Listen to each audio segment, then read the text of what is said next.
So far so good. Let us do something interesting to this.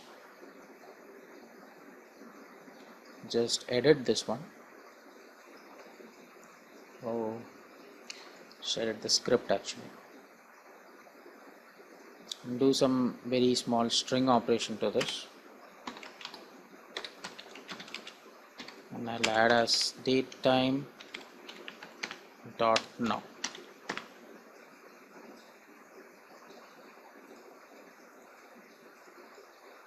And I'll run this package.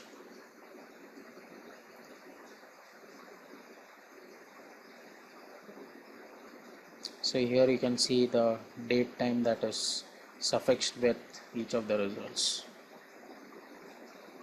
Okay, so far we have been dealing with a single output stream. So let us just explore one more small thing that is provided by SSIS. Let's create one more output stream. Great, and an output, and call this as unprocessed output or unprocessed rows. And I'll add a column to this, and say I'll call this as department name itself. And I need to edit the script. So what I'll do is I'll just add a else statement over here. So it says else. Similarly, I need to create a row called as unprocessed buffer dot add row, and I'll say unprocessed rows buffer dot department name equal to row dot name, and just for the sake of consistency with the previous one, I'll add a date time to this, date time dot now. Right.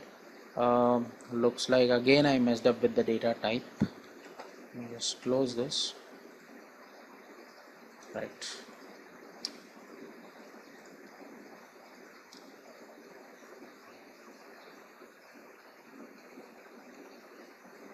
So yeah, now I think it's pretty much perfect. Close this, and I need to add one more data reader destination.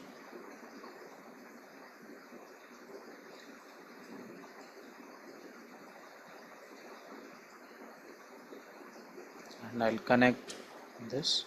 So now you could see the two output stream. These are the ones that we created. One is called as the processed rows and other is called as the unprocessed rows. Let me add a data viewer to this. So our package is pretty much ready. Let me just run this package. So the data viewers will pop up right now. So I can see two of them. So your first one,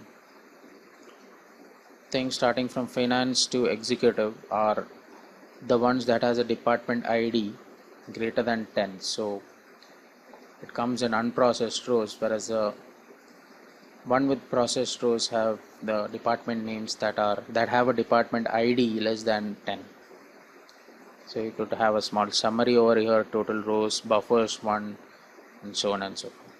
So there are pretty much other many things that you could actually do with this. Write custom scripts to say look at a particular database, or do some manipulation with your data and then push it to the output stream, or push it to a database after this, and so on and so forth.